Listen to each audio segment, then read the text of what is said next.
ஆமா யூடியூப்ல போடுறேன்.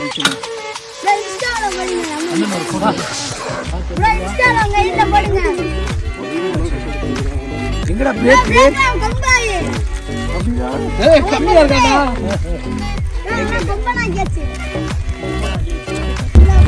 இந்த நாள் வரை வண்டியை விடவில்லை.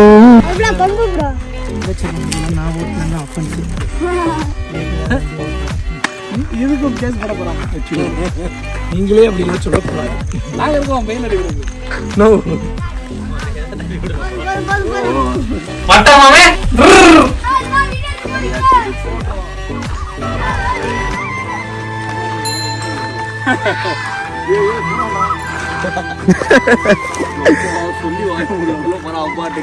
அந்த குட்டி பையன் சைக்கிளில் வந்து பண்ண பிரேக் எல்லாம் போயிருப்பான். அந்த சைக்கிள் எடுத்து நான் ஓட்டும் போது கொஞ்சம் தூரம் ஓட்டிட்டு இல்லை தம்பி நீயே ஓட்டு, இதோ நான் ஓட்டினேன்னா இது பெரிய பிரச்சனை ஆக்கி போடுவாங்க அப்படின்னு சொல்லியிருப்பேன். அந்த வார்த்தைக்குள்ளே எவ்வளோ வலி இருக்குன்னு சொல்லி நம்ம புரியும்.